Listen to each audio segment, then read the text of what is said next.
I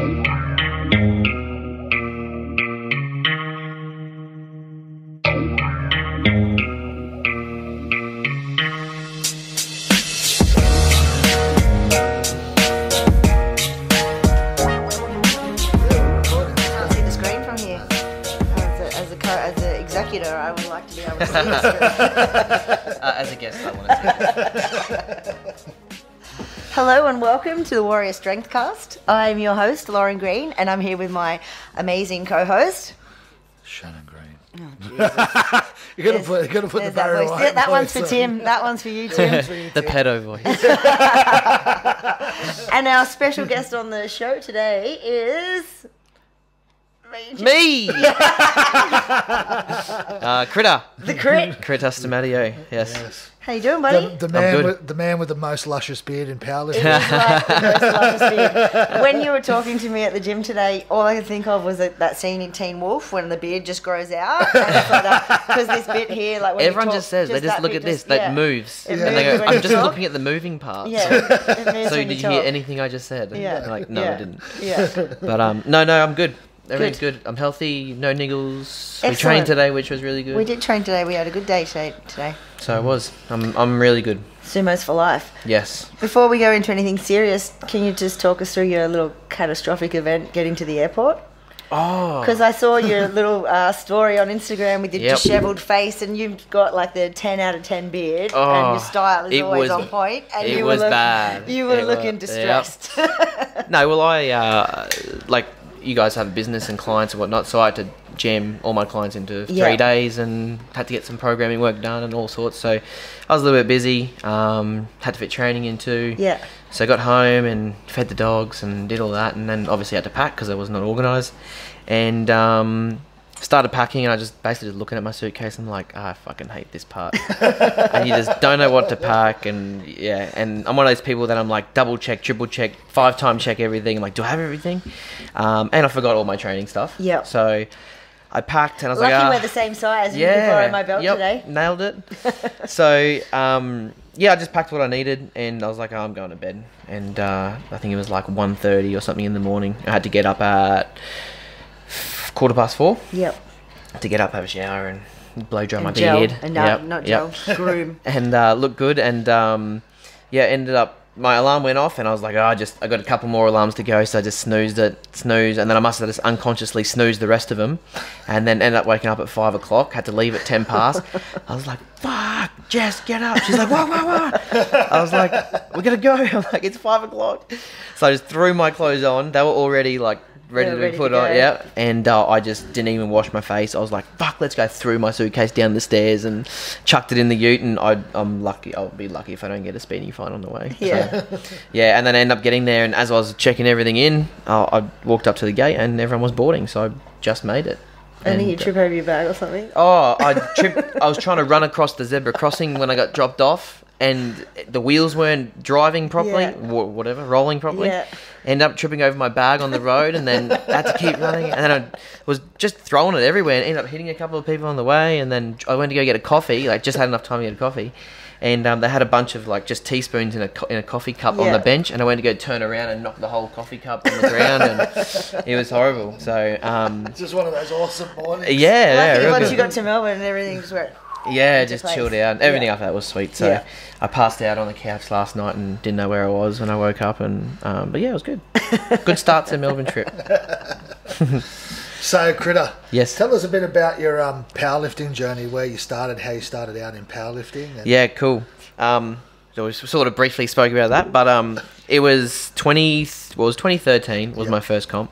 That was in March, Capo States. So where I met Sebastian Noreb, Australian strength coach. There's your plug, Seb. So his checks will just send us an email with his address. I'll send an invoice. So it's 2013. Well, so how I got into it was I was always a soccer player. So I played soccer from when I was like 4 to when I was. You're Greek. That's standard. Yeah, you're born. Yeah, exactly. You're born playing soccer. So I did that till I was about 20, I think. Went to uni straight after high school. Did exercise physiology, exercise science, that stuff. And as soon as I went to uni, obviously it was that background, the gym background, rehab, all that. Yeah. So then I started to get into training, as you do. Yeah. And then end up quitting soccer because it was just too much. Because I saw my body change, and obviously I liked it. So started to gain a bit more muscle, started to get stronger. I trained at Fitness First at Carindale back in the day, and I just trained. I always squat, I always benched, I always deadlifted. Yeah. So every single week, it just came naturally to me. I wasn't like, oh, I'm just going to do shoulders, arms, chest, and back. It was always squat, bench, and deadlift. Then I go and do my accessories. So I was indirectly training to be a powerlifter, like unknowingly. Then I did all my volume work, lat pull downs, and leg extension, and hamstring curls, all that kind of stuff.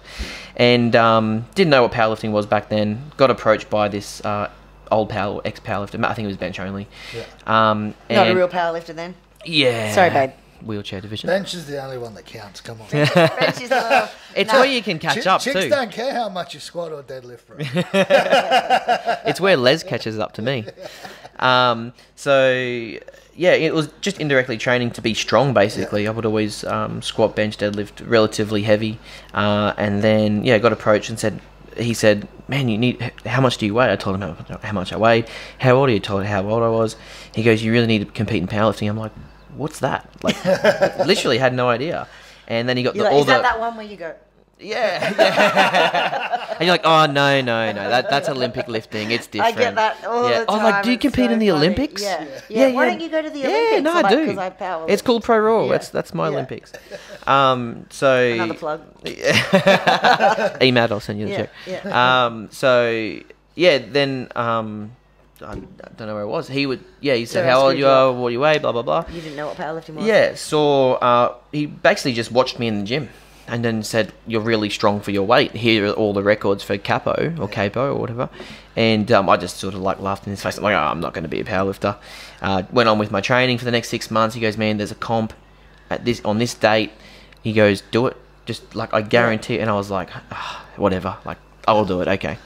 So I ended up cutting like 3 kilos or something to get down to 67 because I think that was like 70 kilos. Oh, And you're in my weight class, my new weight class. Yes. How embarrassing. I'll have to go and check out what your records were. Go on then. Then ended up cutting a little bit of weight. Met him sort of after. And yeah, like I was saying to you guys before, all I knew was to squat, bench, and deadlift. Right? I didn't know how to choose attempts. I didn't know how to warm up. I didn't even know what I was bloody doing. Yeah. And so then I did I think my total from memory at my first comp 67. I think it was 605, between 605 and 612. I'm not too sure.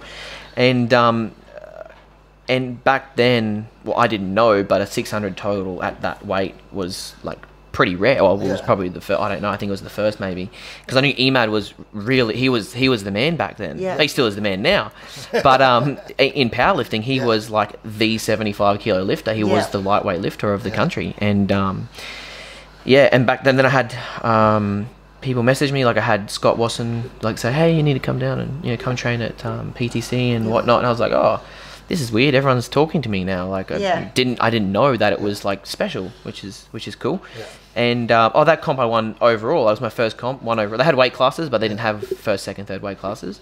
So I won overall in that comp, and I was stoked. Who'd you beat? Sebastian. Sorry, Seb.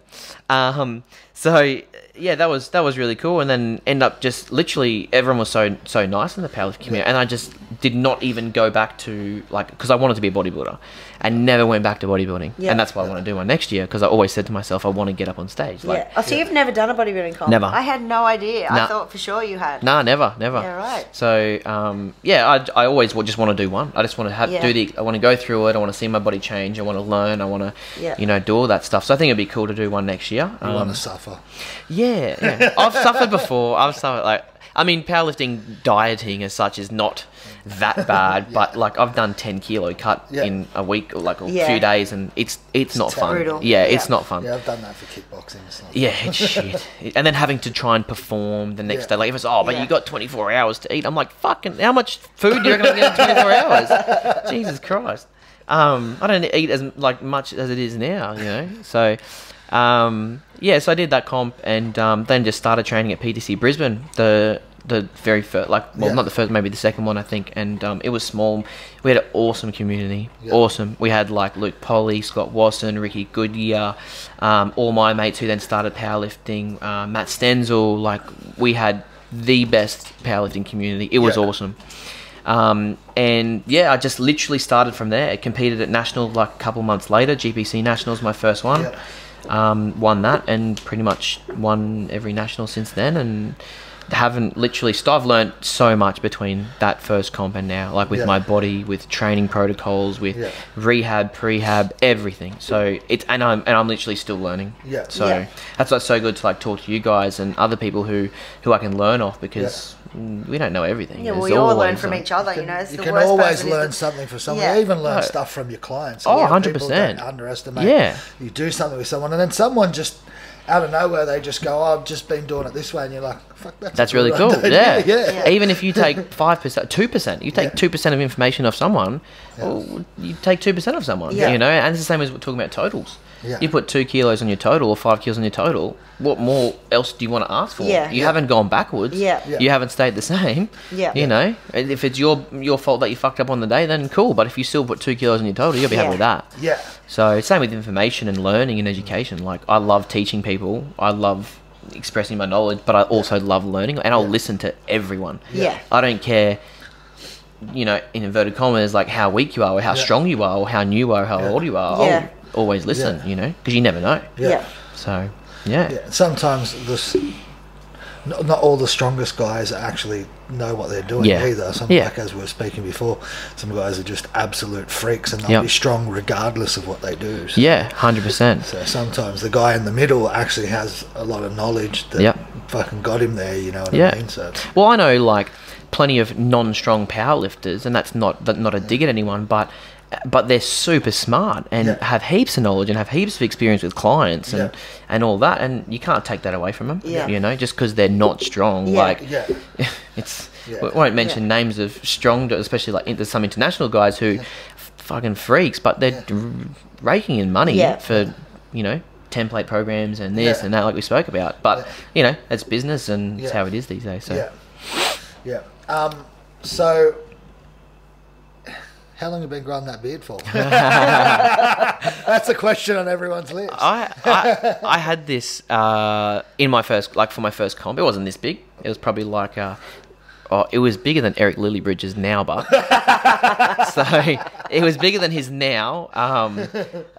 But yeah, it was like, you're welcome that I pointed that out at the gym. Yeah, I didn't see that. So yeah, it was. I had it, but it wasn't this big, and so it's been out probably 5 or 6 years. But I'd constantly get it trimmed and cut. Clearly, it's very well groomed. Neatened up and do you all groom that. it yourself, or you always go in and get it groomed? I get my partner Jess. She grooms it sometimes, which is, I trust her. I don't. I trust her and my barber, and that's about it. Sometimes I don't even trust myself. But do you blow dry your beard? Every single day. So that's what it was in the Instagram story. Where Did not blow dry. No, I didn't have time because I got to wet it and then dry it and then blow dry it. I mean, that's the beard oils and all that. That's like sometimes. Yeah, not all the time. It comes out every now and then. Usually, if we go out for dinner or something like that. But I don't do it every day. Probably should, but I just blow dry. It's not just for it to go straight and look good. It's for it to dry. Nice. I hate it. It's always wet. It'd catch so much. It's always wet. Yeah, even when I dry it with a towel, it's still bloody wet. So no, it has to be blow dried because it'll sit nice and there's not water dripping all over my shirt or pants and it looks like I pissed myself or something. So no, that's the reason. Do you get much food stuck in yours? Heaps. Because he always does.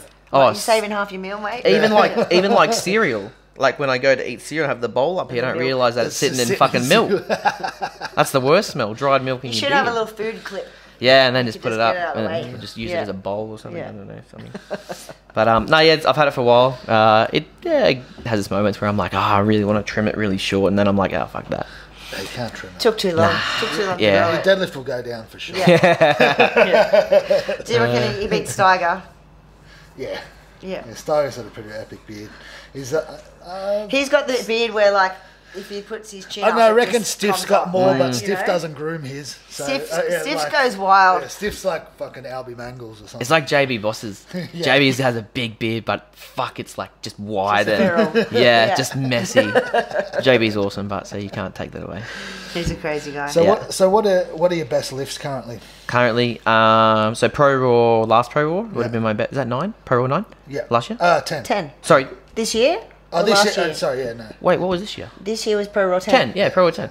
That's I will never forget. Okay. Shit, What was it about? Right. Yeah, so Pro Raw 10 was my my best comp to date. That was under 80s. Yeah. So under 80, my best total was 787, and that was a 307 squat, 177 bench, and a 300 dead. I did feel like I had more on the day for the dead, but we're playing it smart. We wanted to win, so we chose 300 to win, and then that was it, because there was no point risking if something happened to deadlift 310, because I felt good, and then not get first place. So 300. So I'm stoked with 787. I really want to crack 800 at under 80.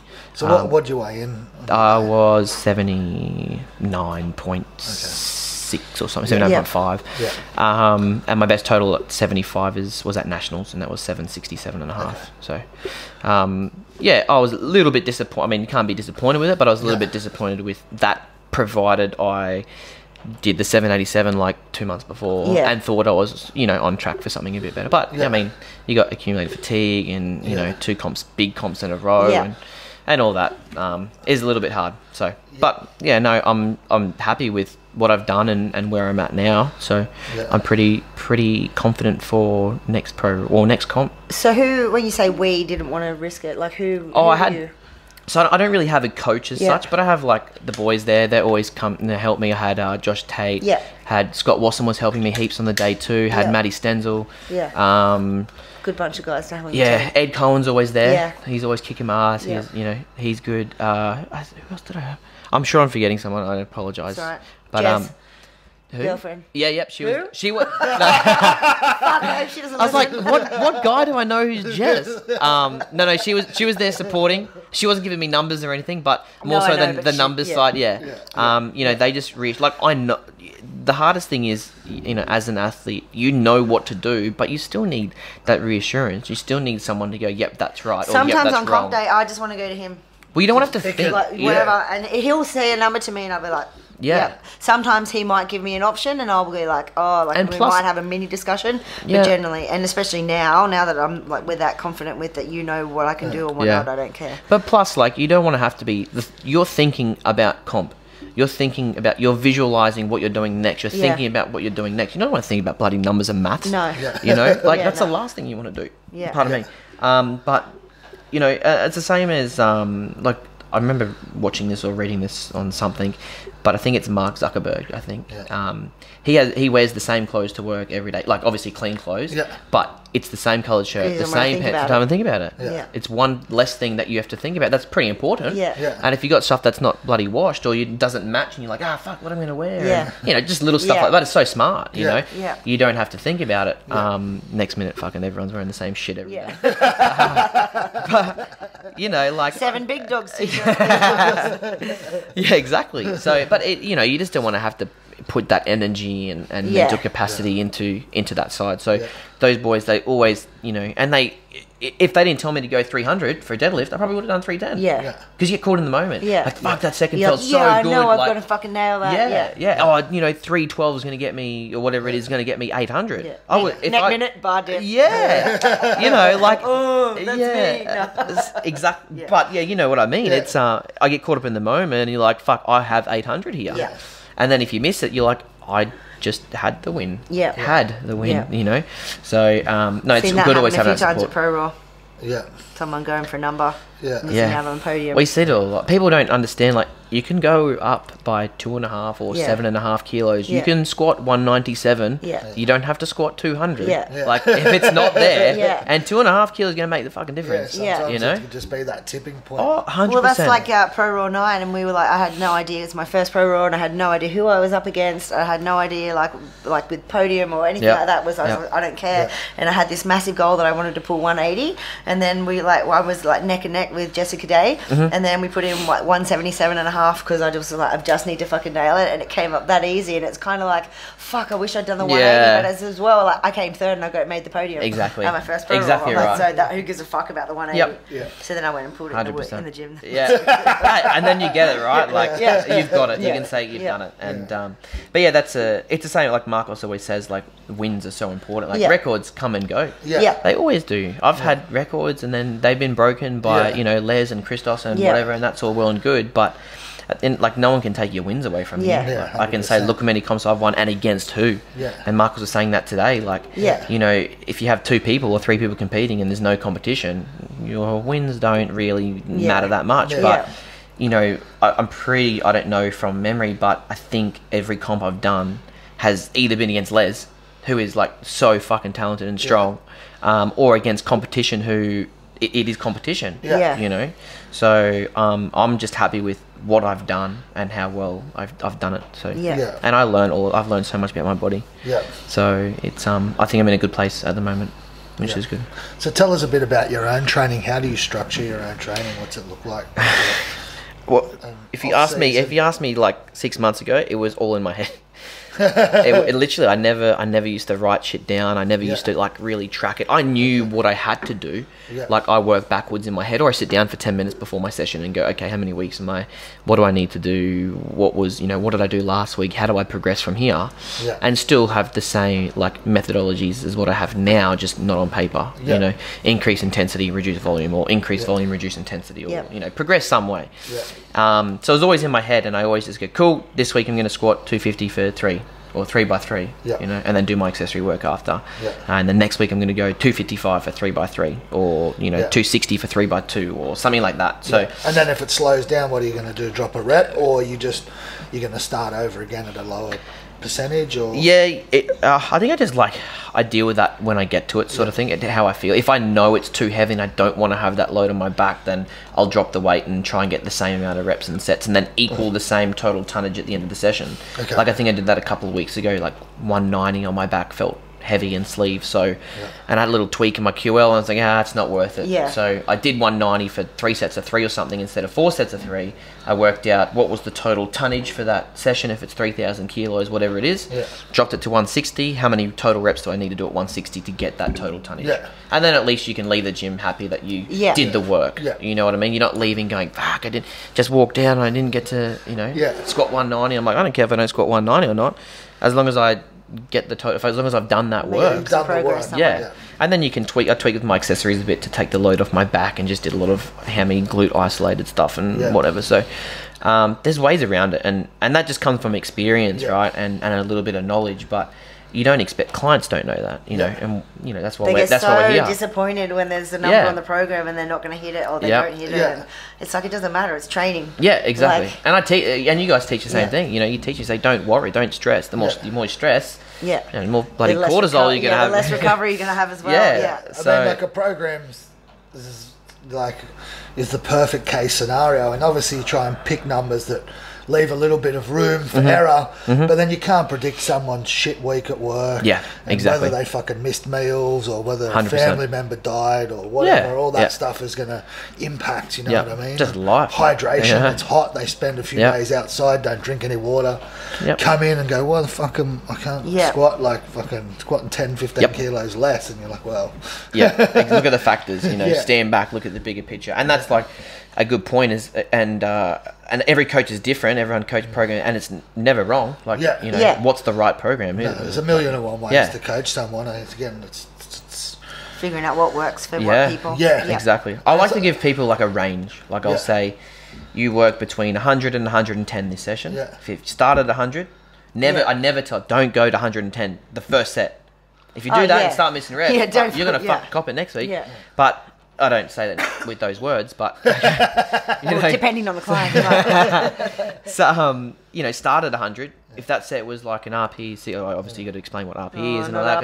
We won't go into that. But you know, tell them, you know, if you have 3 or 4 reps left in the tank, then go up 2.5 or 5 kilos and work up till you have 1 to 2 reps left, and then record your numbers, and then that that week, then I can go through programs and say, cool, I'm going to adjust it, work out what the volume was and then adjust it based on that. So, and plus you have, like, no one thinks about the psychological aspect. Like, you give someone one number and say, here's your number for today.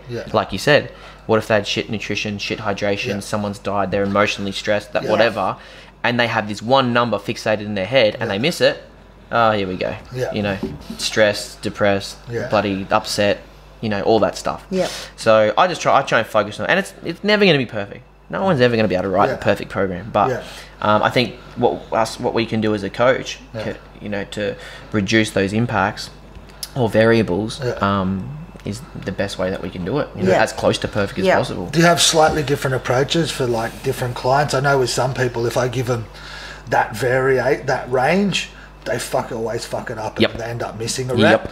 So then I've got other people where I give them a set number and they're like, I want to know the number, and then they focus on it, but they're the guys that have probably got, like, good nutrition or like they're pretty habitual, so it's a lot easier to predict. Exactly. And then the other ones that are a bit flaky, I'll underdose it a lot, but then give them usually like an AMREP set so they can just sort of dictate where they are for that, or push them a little bit heavier and then drop them right back and then just get the volume in really light. So even if they do get 4 reps on something that's supposed to be 5 on that last one, then at least we know we're dropping it back enough and they can get good volume in like that. So, 100%. And that's like the whole idea of, like, improvising, so I totally agree with that. I have some guys who I work up to, like, a heavy single because they can't do without lifting heavy. And a heavy single is not a heavy single at 97%. It's a heavy single like 80, 85, 90, whatever it is. And then back off and do some volume work. Or then I have people on, linear progression, people doing wave load stuff. Like, it just varies between client and whether they're a powerlifter or a general pop. So general pop people, I won't necessarily I won't necessarily program them for a squat or program them for a deadlift. It might be like a trap, but it might be a variation. So it might be a trap bar dead and a safety bar and flies made in your beard. It must be that milk. Still some milk hanging around. Bloody hell. I feel like Peter Griffin, had the birds coming out bloody beard. I got flies. So you were saying 6 months ago you wouldn't have had a program, but what about now? Oh, now, so are you serious? Get that man some Mortein. Yeah. It was just pretty Critta dies on the podcast. So the only reason why, and do as I say, not as I do. The only reason why I've basically mapped this out is because it's my first off season in 5 years. Like, I've had surgeries after every comp, pretty much. I've been hospitalised and all that crap and whatever. So I haven't really had an opportunity. And every time I've gotten out, it's like rehab and then, oh shit, I got 8 weeks till comp. So it's always been just that peak. So that's pretty easy. Like, you linear progress, drop your accessories, your volume, intensity, volume and frequency and whatever, and you're good. That's literally how easy it is. Everyone go and write themselves a program. So it's like my first off season. So I've had 29 weeks or something to program for, and I'm like, what the hell do I do? Like, I know what to do, but like in my head, there's so much going on. It's like, holy crap. So map something out. I just mapped it out just for my main lifts, and then I have all my accessories, which I sort of know what to do anyway. So I've just gone, week starting the 7th of October, and then 15th, the 23rd, all the way down till Pro Raw. I just put my deloads in where they need to be. And at the moment I'm trialing stuff myself, so I'm doing like 4 weeks deload, 4 weeks deload, doing some wave load stuff from 5s and doing like 2 weeks of 5s, 4s, 3s deload. Start back at 5s again and then peak down, and then I might peak from 3s to 5s while maintaining the intensity to see if I can do more reps at the same weight. I just muck around with it and trial stuff myself. So that's a good thing when you got so far out that you can play around with things, and then things you had big gains in, you keep that one in there, and then it's there. Like, I've got an Excel spreadsheet and I know, okay, cool, this worked, this didn't work, take this out, add this, blah blah blah. So I have a little map of sort of what I do with the what's the word? Like, I'll put in. I got a mental blank. So what I'm supposed to do for tonnage, and then what I actually do for tonnage. So my estimation. So my estimation's there. Then I put my numbers in, and it tells me exactly what I did and how far away I was from that. And then I just tweak it for the next week if I have to. Yeah. But I've just worked backwards from Pro Raw, what I want to do for my openers and seconds from that last week. Well, tell us. Secret. It's all a secret. No, I can say that. I'm not scared. But well, go on then. No, you don't I'd love to. You don't have to. I'd love to open on like a 300 squat, or even 290, something like that. Bench, I'm hoping to open on around 165-ish, and dead, same. I want to open like around that 300, 295 or something mark. Yeah, so nice. I think it's pretty achievable, considering I've had time to rebuild and rehab and all that stuff. So and get what's your body weight sitting at roughly? About 80. Yeah, about 80 on the dot. So I don't fluctuate too much. Maybe between 79 and 80.5 or something. But I don't fluctuate that much at all. And so are you using competition-specific lifts all the way through, or are you doing variations? Or I do you do that? just started to do competition lifts now. So I think, I don't know, what is it till? Well, I'm competing at Aaron Sims comp in December. Okay. As like a little practice. So that's relatively close. So I sort of had to bring back my comp lifts. If I was doing Pro Raw, I wouldn't be doing comp lifts right now. Yeah. But before these comp lifts came in, I was doing things like safety bar, squats. I went from safety bar to high bar. Yeah. I just thought it was better to go to a straight bar in a high bar position than go straight to a low bar. Yeah. Then I had like starfish bench, feet up bench, floor press, close grip, all that kind of stuff. And my deadlifts, I changed my deadlifts because I never used to do sumo every week. So every competition prep, I'd conventional every single week. I'd sumo like 2 or 3 times, and that's it. Yeah. That was my prep. Yeah. So this time I decided to do the opposite, try and bring sumos in every week to see if I could get some adaptation through my hips, get more mobility, strength, blah, blah, blah. Yeah. But then keep in my conventional as an accessory as well. Okay. And then add front squats in as well. Yeah, so, I just manipulate things here and there. At the moment, I'm doing 1 week sumo, 1 week deficit deadlifts, conventional, just to take the pressure off my hips a bit. Yeah. Plus, I always think that conventional should always be kept in. Yeah. Always. Yeah. Posterior chain development. That's how we build a sumo. Yeah, well, sumo's just a technical lift, right? It's very technical. People think it's easy because it's cheating and less range of motion and blah, blah, blah. And then you get someone to do it and like, that's why I didn't realise how hard it was. Bust his chops recently because I'm like, I need to do more of it, and like because I keep having that bar dip issue at heavier weights. Yeah. So I do think the problem is it's hard to train at those heavy weights, and then if she pulls off blocks, it doesn't happen. Yeah. So it's like. But how much easier is pulling off blocks with a sumo? Yeah. I don't like it for conventional. Yeah, I don't like it for conventional. We just had them in, and they were so fucking hard. I was in the most awkward position. Front squats. But I feel like, I like front squats. I mean, I don't know, because sumos just don't smoke me anywhere near as bad as conventional do. Yeah. So I feel like we could still leave them in. Every fortnight. Do them every fortnight if you want. Fortnight like in my off season, please. Please and thanks. I don't know what off season I've got. I've got comps coming up back to back. It's hard. It's a very it's a sticky subject because sumo just used to beat the shit out of my hips, and then squatting the next week, like I can't squat. It just fucks with my squat. So I was like, I can't sacrifice my squat for a deadlift. Yeah, because we all know that if you keep squats in, generally speaking, your deadlift should stay the same, or it shouldn't really go backwards. Yeah. So I just thought, okay, well, I'll conventional or sumo when I think it's necessary, purely for like technique and skill acquisition and that stuff. Yeah. And then at least my squat's always going to be pretty good. So, but now I've sort of gone to the every fortnight thing. So I'll go every fortnight I'll sumo, and just low-ish reps, so around that 5 mark. And then every other week I'll do conventional deficits. Yep, deficits. Yeah. So. Yeah, no, I don't get beaten up from them. I mean, and today, like, I just pulled 205 for the 3 singles, and if I had to pull like 170 for 3 singles conventional, I'd be smoked right now. Yeah, exactly. It's pretty brutal. It's all right for my hips. Yep. Sumo.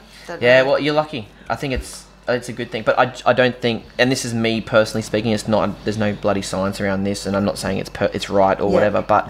I just think that sumo, you can get to a certain strength with sumo, and it won't necessarily get stronger by doing it every single week. Yeah. I think you need to work on other accessories that complement it. I think definitely. Keeping conventional. That's why we've always built up my conventional, because it's always carried over. It has, like, not vice versa. Yeah, it just makes so much sense. Yeah. Well, the first time she pulled sumo was that. We tried some in a training block, and she couldn't really get it, and then. Anyway, a conventional got better, and then at Sebastian's gym one day we're training, and she pulled a sumo and she ended up pulling 160, which was like 20 kilos. Yeah, like 160. And he's like, oh, so you pull sumo? And I was like, oh, no. Just figured it out. So we're like, all right, well, fucking, you sumo got that strong by not sumoing, so we'll just we'll get better at sumo when we need to. And how consistent is that? But like every time I see someone or teach someone sumo, even myself, the first time I did it was beat my bloody conventional PR. Yeah.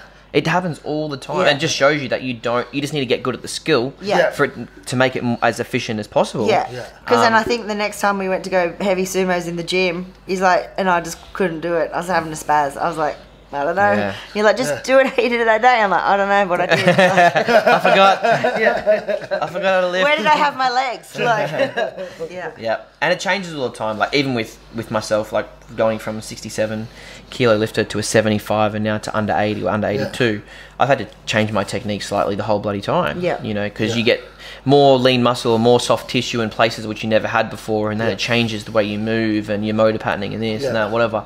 So I think it's super important that people realize it's never going to be the same every single day, every single day for a certain period of time. Yeah. But not every single. Yeah, exactly. And things got to change. And as you get stronger in certain muscles that you didn't have before, and then you're slightly compensating somewhere else, and then you're like, then that muscle comes up, and then your position slightly changes because now you can pull in that position again. Yeah, exactly, 100%. So. Yep. And I noticed that with my squat. I dropped front squats out for ages. I probably reckon like probably 6 to 8 months. Yeah.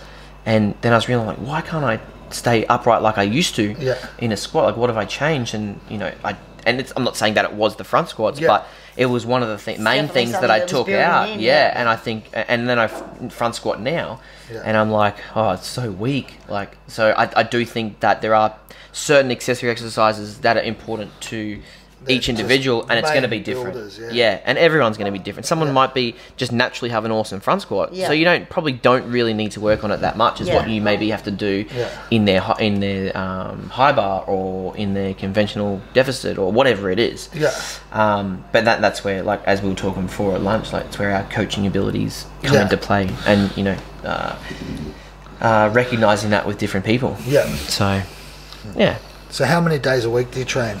Probably 3 to 4. It's and do you get most of your clients to train that, or do you vary it? Or how but clients are usually between 4 and 5. So I ask them questions about their lifestyle, about how much free time they have, you know, is it how much of a priority is it, and then as time goes on, you sort of know how much volume and frequency they can handle from, and then I program for that. So some people I have on 4 days with the option of 5, and if they get their 5th day in, cool. If they don't, then it's not really a worry. And as people come into comp, and I don't just coach like lifters, I coach, you know, general pop and that stuff. So if someone's coming into comp, then obviously we're going to drop it down a bit and so recover a bit more. So it's usually just main lift days, so 3 days, and drop some accessories by, you know, 25% of the volume and 25%, I don't know, of the weight. It varies, and I've noticed that with people, like whether you have elite, novice, enhanced, non-enhanced, like it changes all the time. So,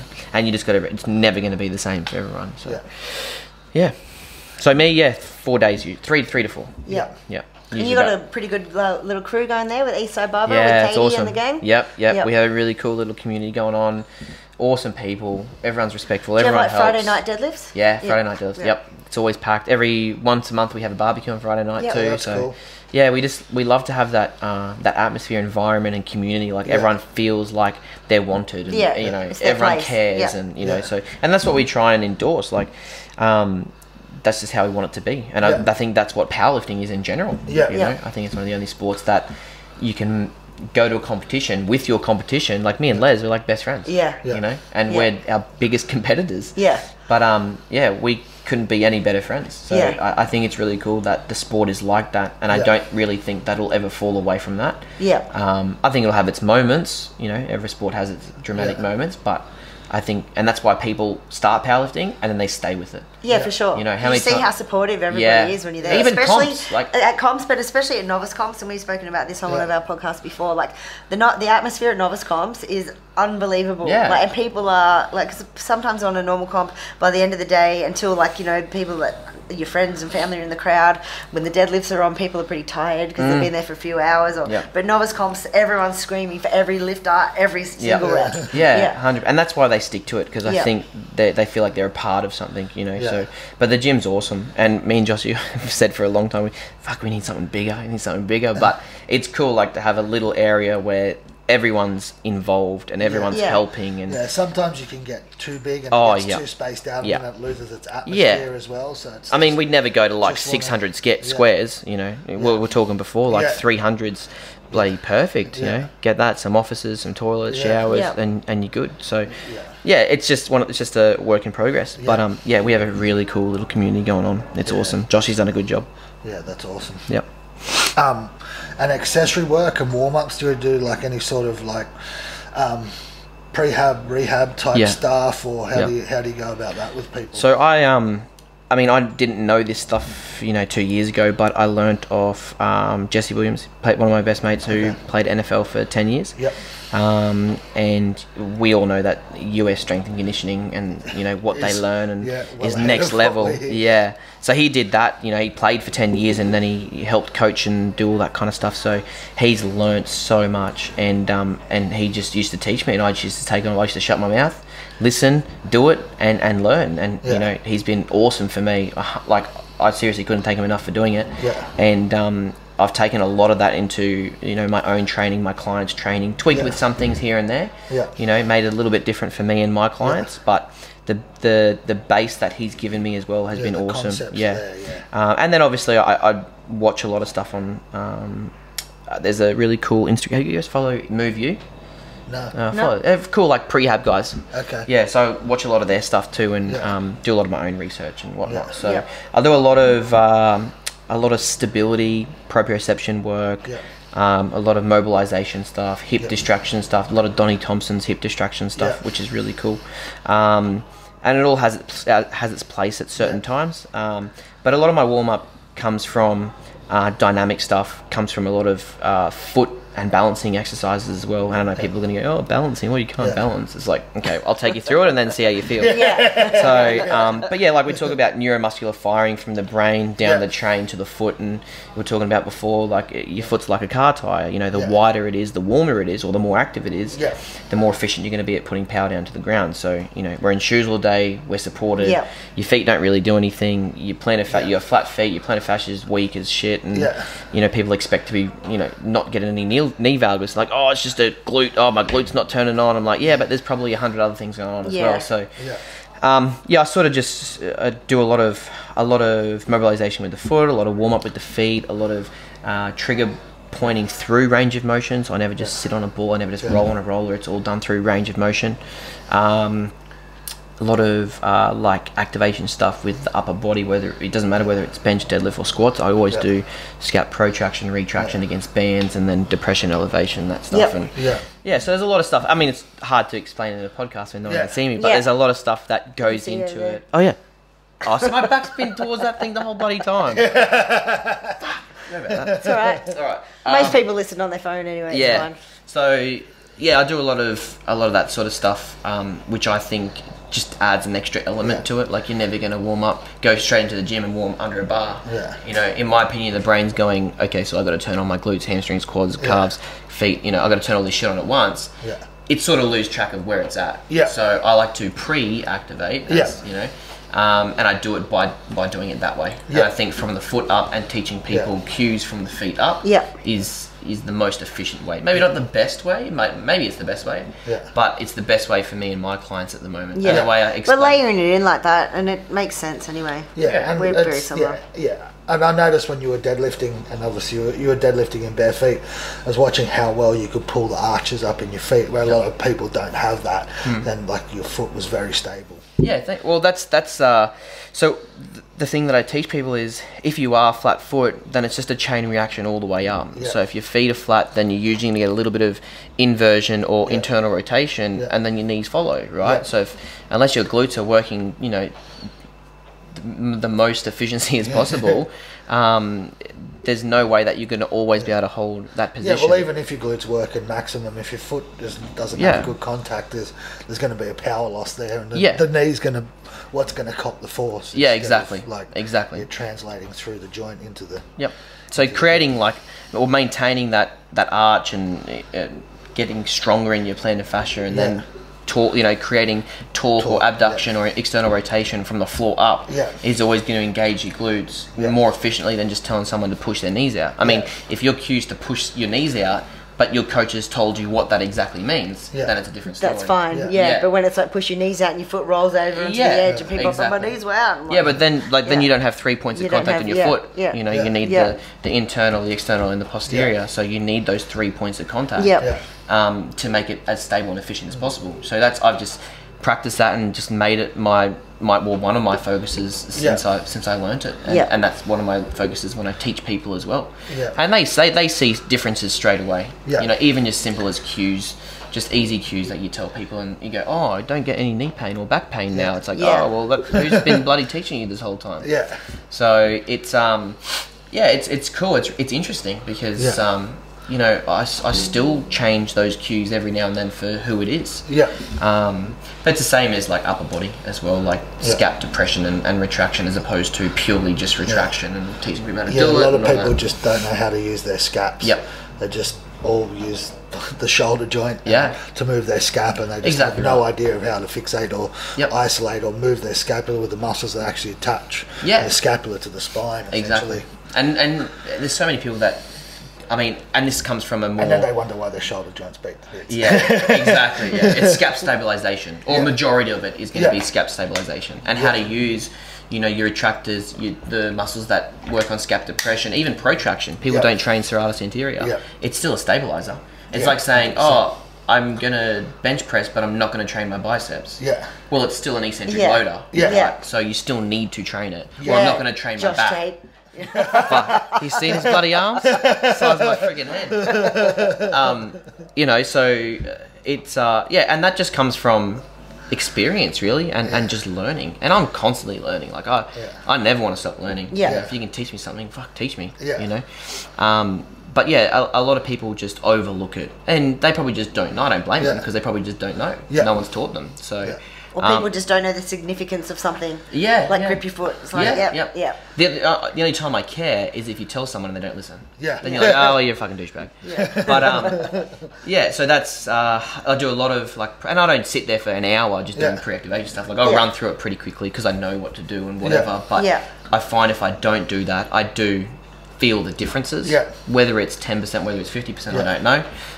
But it's just my habit now. It's almost like my religion. Like a ritual. Exactly. I just do it every time I walk in the gym before I train. And there's definitely something to be said for that for powerlifters, because obviously the powerlifting is a very single plane, like sagittal plane type thing, very externally rotated.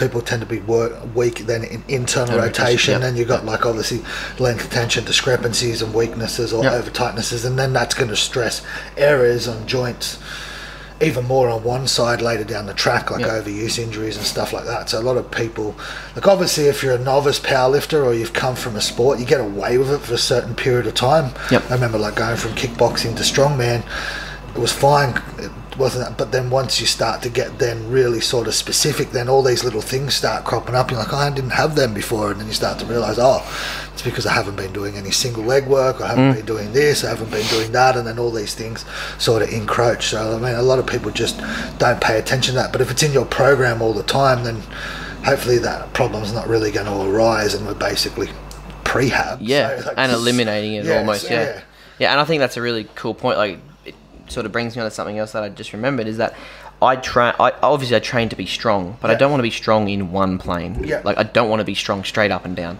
You know, I want to be able to run around with mates and play footy and still, you know, not be scared that I'm going to tear a bloody ACL or a hamstring. So, you know, I focus on performance. Like I focus on, you know, my hamstring, I may do, you know, single leg RDLs or normal RDLs or straight legged deadlifts or whatever, but I'll also add in a component of like gym ball hamstring curls. Where that gym ball's, you know, it's in a circular motion, like it's moving anywhere that it wants to go, really, and you're controlling it. So I like to add in that little sort of external factor where, you know, it's not just going to be straight up, and it's not going to be superior, inferior. It's going to be lateral and medial, and it's going to have all those different aspects, which I think is important, because we don't just walk straight all the time. You know what I mean? I'm sure people want to play with their kids and run around and not be scared. So I really do try and focus on different planes and not just straight up and down. And I don't really post that stuff on social media and whatever, but just no one really sort of cares. You know what I mean? Like, if you don't, now I'm doing gym ball hamstring curls for my accessory X, I go, scroll. Unless you're squatting fucking 300, I'm not watching. Only do it if you put some little booty shorts on. Oh, yeah. If you take your shirt off, mate, you'll get I'll do it in my undies. I'll just do it in my undies next time. Take your shirt off, do it in your undies, I bet you get more likes. Yep, that's literally what it's like these days. I should just get a bikini as well. Get a mankini. Yeah. Get a mankini. That'll be good. Just nut slip out the side. Get a few beads, put in your beard, matching the colour of the mankini.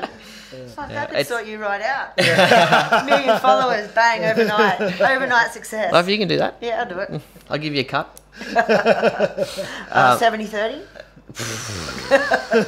No, 5%. Give you 5. I'll take it. But yeah, it's I think it's and like I said at the start, I don't think my way is the right way. I don't think it's the perfect way. But I see people getting stronger and feeling better, and even with myself, like I was saying to you before, I've had, my rear delt torn off and my tricep and my pec and this and that, and that was in the early days, but I'm, touch wood, like super confident that now I can sort of identify something before it happens, and almost like fix it as such, or just be more into. I'd rather be proactive than reactive. Yeah, exactly. I just think I think the sport, like with us, who want to learn, I think it's established so much more now than what we knew, buddy, 3 years ago. You know? I mean, and like one of the things you said is obviously you get through your warm up quickly. Then some people get obsessed in this rehab thing, and then you got to realize, like, you've got to obviously you got to do, to be a good powerlifter, you got to do a lot of squat, bench, and deadlift. A lot of volume and variation, so that's still got to take up the majority of your workout, but you've got to work out a way to get enough in there, whether that's you do more of that in your off season, or more of that becomes like a warm up before you do your squats and everything, or you've got to figure out a way to sort of work it in there, but not get in so much that then it's detracting from your workout as well, which you're taking an hour to do, and then you hour to train. I agree 100%, and that's where you find the balance. Like it's the same as training and life, like training and social life, or relationships, and it's finding that balance between, I need to get enough training in, but I need to not spend 4 hours there and sacrifice what's going on at home or work or whatever. So you're 100% right, and I think once people get the gist of it and sort of go, okay, I need about 30 minutes to do this, so I'll quickly do this and this, and then if I feel something that's not right during my set, then I'll do a little bit more during, but my rest periods, or so I sort of tell people to do that. Do what you think's the main stuff for you, and then if you need to do a little bit more between sets, do that. So and sometimes you could even be doing more in between, like your main and then your accessory, and the first accessory exercise or whatever, like sneaking stuff in. And I do a lot of like for my accessories, do a lot of circuit stuff. So I do like 2 to 3 exercises, supersets, maybe 2 or 3 circuits, and by the time you've done that, you've done bloody 9 exercises and 3, 6, 9, 20, like 30 sets. So I think it's a really efficient way to get shit done. And it conditions you. Exactly. Work capacity is like so non-existent, or wasn't existent in powerlifting, and I think that was a big problem. I think a lot of novices tend to get that, I'm a powerlifter, I only do 5 reps, fucking above 5 reps is cardio. It's like, fucking relax, you've got to build, you got to rude awakening. Exactly. And I think you need to do like 20s have got to be in there sometimes, you know what I mean, and 50, you need to get away 50s, 100%. from loading those joints so much, and just get more blood in through those tissues. And well, 2 things that like sort of come to mind is the first thing is how I started. Like, I started wanting to be a bodybuilder. So it was a lot of hypertrophy work. It was a lot of like 12, 15 reps. And no one sees that. No one sees the backstory. But that's what I used to do for like bloody 5 years. You know what I mean? Before I even started powerlifting. And then the other thing that we were talking about before is like strength is realistically directly correlated with cross-sectional area of muscle mass. So if you can increase muscle size, then usually you're going to get stronger. Obviously you have the nervous system adaptation part and whatever, but if you can get bigger, you know, muscle mass wise, lean body mass, you're usually going to get stronger. And you also then change your levers as well. Exactly. Pulls on the lever and stuff like that. And how do you get bigger and stronger? You do more volume and reps and hypertrophy based stuff. So it's and like we said before, I don't care that people don't know that, but when you do know that and you still don't do it, then it's a different story. Well, it's like you said before, when you get into your peak, your accessories become not non-existent, but they come right down. They're not the main focus. They're there there for fluff, and then you're doing a lot of heavy work, and and the heavy work sort of essentially it's enough to beat you up.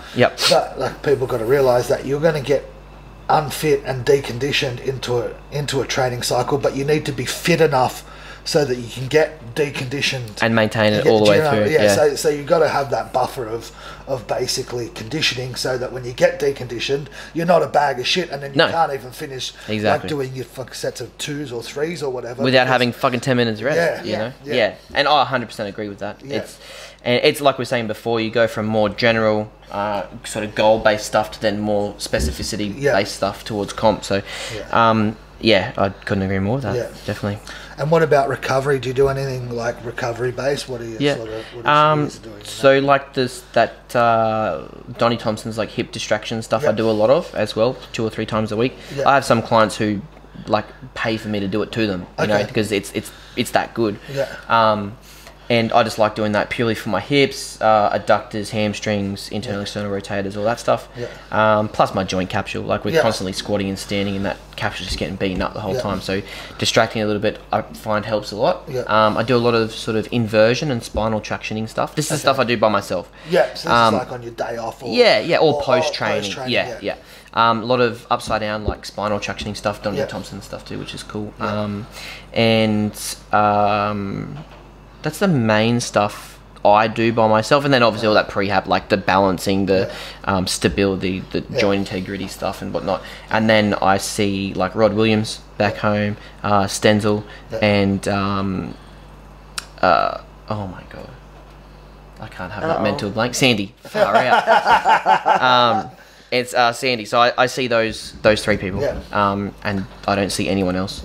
They all work for me. I refer people to them, and I haven't heard a bad word about any of them. So I'd get that probably every fortnight, maybe every 3 weeks. And then coming into combat's usually like a weekly thing. I used to do float tank stuff as well, but they shut down, or they're not going on anymore, so I don't really bother. But, I think it was cool. Did you like the float tank? I did. I think now just the time aspect, like an hour in there and then travel there, and I'm like, oh fuck, that's 2 hours. Imagine what I can do in 2 hours. So at the gym we've got like an infrared sauna, and then we've got a spa. Cool. With magnesium, and then just like it's a cold plunge. It's just a room temperature plunge. So then we can go in the sauna. Contrast stuff. Go in the spa, jump in the plunge pool. You can put ice in the plunge if you want to. Or you just sit in the spa or sit in the sauna. I love that shit. Awesome, I'll do. I tell a lot of people actually to do contrast stuff at home if they got a bath and shower separate. Usually, even I do it. Like I'll go home, pick up 6 bags of ice from the servo, chuck them all in, couple minutes in, then a couple minutes straight in the hot shower, couple minutes in, that works so good. Like something so simple that anyone can do. And it's not expensive either. Oh nah, like what's that? $20. You know, usually have a sale. Three for $10 or something. Drive around to the servo, that's got the ice on. By the time you're driving around, you're like $20 of fuel. But I think that's like super easy, and just that's something just to be proactive about. You don't get as sore. Plus, if you talk about physiology, or the physiological aspect is what I was going to say, is the dilation, blood vessel dilation and compression that you get, or constriction, that you get. So, pump in new oxygen, nutrients, pump out old lactic acid, blah blah blah. So I think that's pretty important, and just the treatment stuff, like deep tissue, needling, ART. And then what about sleep? You use the CPAP as well? Yep. I always forget that. But I didn't bring it down here because I was a little bit late. Right. So how you going without it? I'm going pretty good. Is it alright? Well, I passed out on the couch, and I didn't know where I was when I woke up. So that's alright. I was pretty good. I had pretty deep sleep, I think. But no, it's pretty good. I think so. I use that, pretty much every night. If I don't fall asleep prematurely. But That, and I try and get enough sleep. So I'm trying to get around like 7 to 8. Sometimes it's 6, sometimes it's 9, depending on what I have on. But I think a lot of people overlook that aspect. And then like nutrition, like we were saying today. And I'm a bad one for nutrition, so don't. Like, I know what I'm doing. And I was going to ask you about nutrition, but after our conversation at lunch, I'm just not going to. So what about, okay, let's focus I'm better now. But your nutrition, like, in saying that, you just eat real food. You also make sure that you hit your protein from meat. Essentially, and then you eat rice and potatoes. So majority of the time it's good. Usually if it's like I've missed 2 meals and I'm, busy with work and I just couldn't be bothered to eat, I'll just be like, just give me calories. Just give me something that's dense so I can at least get the caloric intake, not so much the healthy side and the food volume and whatnot. So I think... but that's not it's like 5% of the time, you know what I mean? So it's maybe once a week. Yeah, exactly. So. Usually I'm pretty good now. Jess helps me a lot as well. She'll cook all my rice and I'll cook the meat side and it's good. So it's usually it's always rice every day. It's just easy to eat. I don't get digestion it's easy issues. To cook as well. Yeah, well we cook it in chicken stock and bone broth. Yeah, and it tastes amazing. So good. So that with mince, you can just bloody eat it like a soup, like just spoon and mince and rice together is just easy. So that steak if I got it, chicken thighs, blah blah blah. So it's usually pretty good, and then I'll snack at night and stuff. But I write some diets like for my clients and whatnot, but I try not to be too bad these days. I've been worse. Let's just say I've been worse. With but let's just go back to with your sleep. Do you try to have like a consistent sleep ritual? Obviously not when you're cramming all your clients into 3 days a week because you're coming away. Oh, yeah. But so, like, do you try to have a routine that you set up? Yeah, so I used to be, like, I used to go to bed at, like, 1, 2, 3 o'clock in the morning, like, working. That was when I first started my business. And because you have to. You're still working another job, second job, trying to start a business and, get by and whatever. So it was really bad. You want to get through here, buddy? No, he just wants to rub himself on us. And so... Yeah, like now I've changed my training to like during the day stuff, which is it. I really enjoy it now, so I'll probably train around 2, 3 o'clock. And then I might have a couple of clients at night, but which is fine. But I'm not getting home at like 10 o'clock now. It's as soon as my client finishes, I go and it's done. Whereas if I was to train, it wouldn't really matter. I'm like, I'll just train for another hour. I'll just train for another hour, and then by the time I know it, it's freaking 10 o'clock. I'm going home, cook, clean, eating, trying to see my unwind, all that.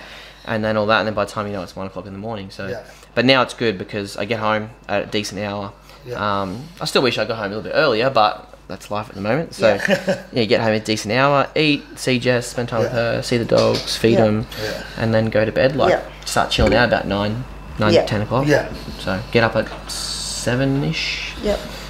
Did you ever get any naps in? I used to. Yeah, when I didn't have my CPAP. It was like, I remember a couple of times when I first started powerlifting and I didn't know what a CPAP was and whatever, I used to nap at the gym before I like rocked up to the gym. Naps while no one was there, and with like I'd nap in the office and Scott would be there and I'd just have a sleep for 30 minutes, and then when everyone starts rocking up, I wake up, have my pre-workout, and good to go. So I've done it sort of recently. It's definitely nowhere near as often as what it used to be. And I just feel like I have more energy these days. And a lot of it comes down to my food as well. Like if I do eat pretty clean as such, I do feel better. I do feel like I have more energy and all that. And if I do eat shit, I feel like shit. It's so cliche, like you are what you eat. It's so cliche, but it's true. Like I feel like, and that's just me. Like I feel it. If I eat shit food, I'm gonna go chuck a shit. Like it's like that. But yeah, no, it's I have seen the importance in a lot of things which I never used to see the importance in. And I think that's where it's like all changed and made me a better athlete. For sure. Well, that's up. Oh yeah. So who's your prediction for big dogs? Oh, Marcos asked me that today. I don't know. It's hard. It's so hard. Everyone. Don't be offensive. I don't give a fuck what they think. Come at me, Eric. Nah. No, like you can't compete with your beard. It's like I don't know how the flight affects people. I don't know, all of that. But I think it's like it's gonna be close. Like I think we've all said it's gonna come down to who misses their third squat. Whoever misses their they got a lot of catch up to make. Because Peter's bench is huge. He's got a big bench. Brandon's got a big bench. Eric's is pretty good. Odell's is getting way stronger. Like Odell's a bit of a dark. Like, I wouldn't say dark horse, but he's strong. Like his latest videos, he's got he's got a top, at least the top 3, if not even first. And same with Brandon. Like Brandon's a good comp lifter. I I like. He's pretty chilled out, and then he's chilled out, and he sounds pretty like sensible with what he was saying to us in the gym this week. Yeah, about not just going, not going balls to walls when he squat to fucking set the elbows. And stuff like that. And same with Sean Doyle. Yeah, like he's so relaxed. It's not funny. Hey, yeah. He is so. Sean, what's your hobby back home? Sleeping. He's so cool. He's an awesome dude. I like hanging out with him. And he's so strong. Yeah, so strong. So. I really honestly I don't care what the big dogs think if I say it's not them, but I don't know. Yeah. Like it's so I'll have a better indication after squats. Yeah. but it's so close, but it's just gonna be cool to watch. Yeah. Oh, it's gonna be awesome, and it'd be even better if they all get their third squats. Yeah. Oh yeah. So I think Eric and Petrus will try and like outdo each other with squats. Yep. I think they'll really try and see who can get the bigger squat. So I think that's where it might break down. Like if one of them miss it because of that, then they're in trouble. Yeah. Whereas I know that Sean Doyle and Brandon are going to be pretty not conservative, but they're going to get their just thirds. Sensible. Yep. Yep. I haven't really spoken to Odell, but he's pretty good like that. So yeah, it's going to be a very, very interesting day. So I have no idea. No idea. It's alright, when the camera's off we'll put our bets in. Well, me and Marcos said this, I think it was yesterday, is, when Andre last year, when he missed his second deadlift, and he showed us his hand, and it was just torn to pieces, I was like, there's no way he's getting his third dead. Yeah, there is absolute no way he's getting it. And then, next thing you know, he comes out and pulls for the win. No one knows what's going to happen on comp day. I thought that's done. Eric's got first. Yeah, you never see anyone miss a deadlift like that and then come back. And get it. Yeah. Actually, I did it at Nationals. Yep. Yeah, you fucking did. Yep, I did.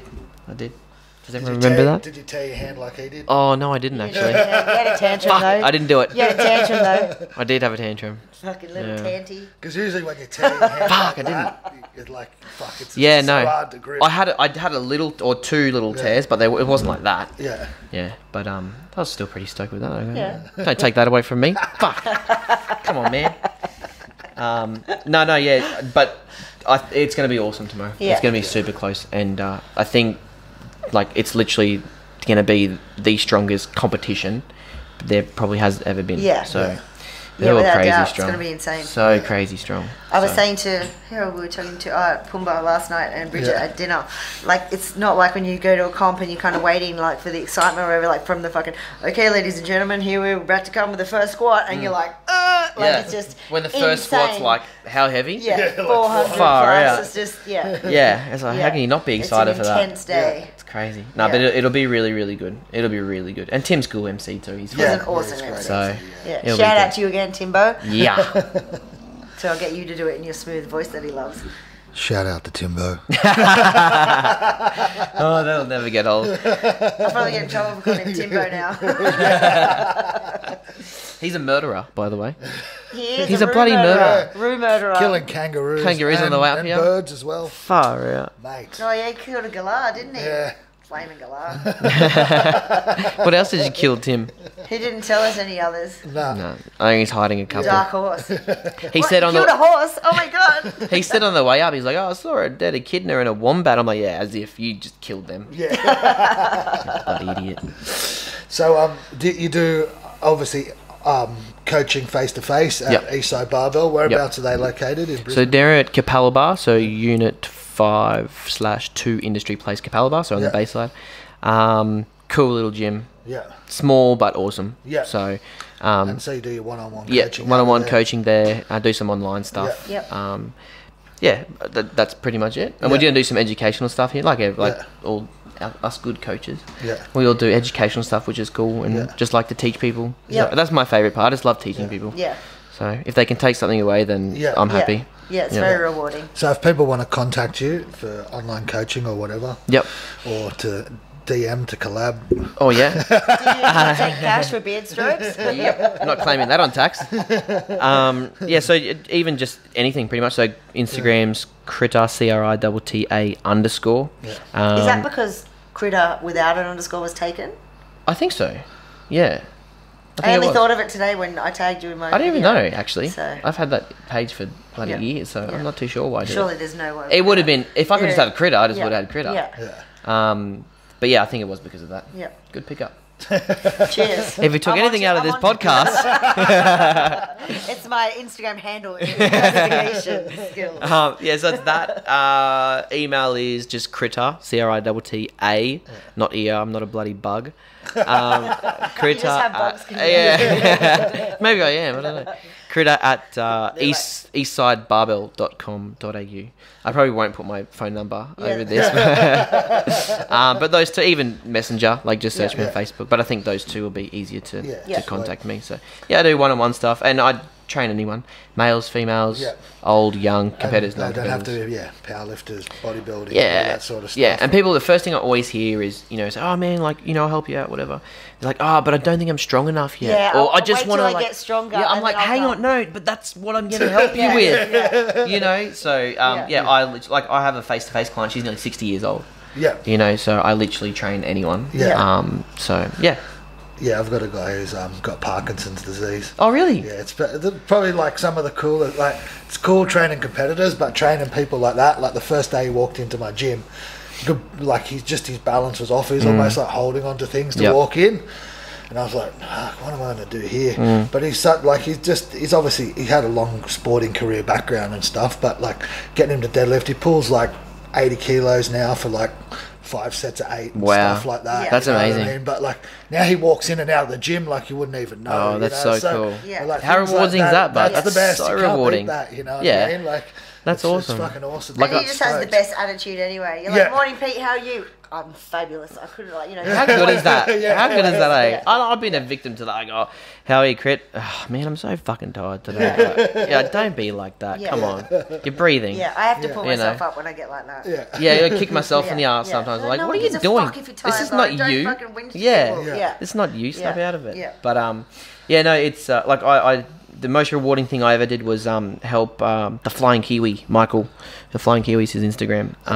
Help him with the Special Kids powerlifting competition. Oh, cool. That was the best day. Yeah. Like trying to fight back tears, hard as fuck. Like so hard. But yeah, seeing those kids just enjoy, even their parents. Yeah. Like their parents just love seeing them happy, and they were so fucking happy. They loved to just be there and lift, and their personality was just amazing, so it was awesome to see them like get up there and feel a part of something, because I'm sure they haven't felt a part like that for a long time, from a lot of things, and that's not having a dig at, like, it's not their fault, but seeing them so happy and smiling, giving you hugs and high fives and this is like, is seriously so amazing. I said to Mark, I said, man, if you ever want help, just tell me, like, I'll be there like that. 100%. I'd love seeing that. So I think that was really awesome to see and experience, because it just shows you that, like, how much powerlifting is trying to help everyone. And not just the strong people, or not just the people with Instagram followers and this and that. Like, anyone can do it. I hate, like, it sort of annoys, I don't hate, but it annoys me when people go, oh, I'm not strong enough to do a comp. I'm like, it's not about being strong. It's about going in and just challenging yourself and seeing what you can do. Exactly. And then you do it and you go, oh, and it sets just that bar of another level of where, like, you see people doing it, then you can just push yourself to that next level, 100%. Yeah, I had a couple of girls and I'm like, oh, you should do a comp. Like, we've got a couple coming up, blah, blah, blah. And they're like, oh, yeah, like, that'd be really cool. And they were like, sounded like keen, but they were a bit hesitant. And then they came back in, like, the next session. And they're like, oh, so I looked up the records. Like, I can't. I'm like, don't look up the records. Who cares about the records? Like, guess what? Those records are going to change in a couple of weeks anyway, probably. But I was like, but that's not... I'm not telling you to go for records. I'm telling you to do a comp. Most of the people that have taken those records have been powerlifting for 15 years. Exactly. If everyone said that, who the fuck is going to compete? Like, what, you're going to have 2 or 3 competitors? No, it's not about that. It's and I mean, like, I don't hate it, but I dislike hearing people say that, because I'm like, why? Like, it doesn't matter. You can't. You go can and only do your best, and then PB the next time on your total. But you can only do so much in training. It's not like you can flick a magic switch or have a magic pill and go, I'm going to be stronger than this person. You can only get as strong as what your body and training and recovery and lifestyle will allow you to. You're not going to go. I'm not going to watch people's. That's why I hardly watch people's videos, right? And then people go, oh, did you see this person's squat? I'm like, No, why? Yeah. You know, like, I mean, I'll watch it after they say it. I'm like, oh, that's pretty cool. But I'm like, I can't just magically go in and squat 320 kilos tomorrow and then go, oh, I'm stronger than this person. Yeah. It's the same when I compete against Les. Like, I know he's fucking strong. Yeah. I have no idea what's going to happen on comp day. Yeah. All I know is that I can only do the best that I can. Every chest session. Yeah. No, don't leave any stone unturned and just do what I can to the best of my ability based on what's happening in my life. Yeah. You know, so I think more people need to realise that you're not just going to go, oh, but that person weighs the same as me and I should be lifting what they're, or more, or this or that. I'm like, come on, man. Like, leave that shit behind you and just, if you can progress every week, if you can add kilos onto your squat, bench, deadlift, total, whatever, every year or every comp, you're doing the right thing. Yeah, 100%. You know? Just stay healthy. Yeah, and that's just a long-term process. Like we said, like, what's your progression? You said we worked it out. Well, like, let's say 610 to make it easy. And 787. Let's say 790. Yeah. That's not 785. 790 is good. Round it up. That's 180. Yeah. Right. Divided by 5. Yeah. Which is whatever. I'm going to do it right now. Can't get the exact amount. So 37 or something like that. Yeah, be something like that. What is it? 180 divided by 5. 36 kilos a year. Yeah. Right. If I cross 3 lifts. Across 3 lifts. Well, it's easy. That's 12. Yeah, so 12 kilos every lift every year. You wish your bench went up that much. Oh, fuck yeah. But if I go like, someone starts at a 250 squat and they go, hey man, can you make it go to 260 in 12 months? No one ever asked that. Yeah. Like, I want to squat 300 at the end of the year. How long you got? 2 months? Yeah. Yeah, right, dreamer. Yeah. You know, so that's like, people need to sit, and I only did 4 times body weight soon. Yeah.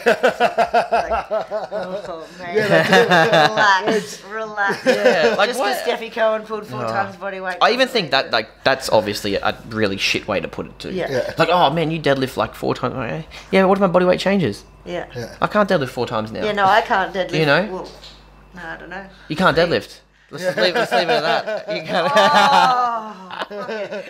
Yeah, you don't have a 3 times body weight deadlift anymore because you're going to add another. But I did have 22.5 kg. Oh, yeah, it is. Yeah, today, isn't it? 3 times body weight. You probably did. No, you did. How much do you weigh? You don't weigh bloody 80 kilos. 67. Oh yeah, you would for sure. Yeah, easy.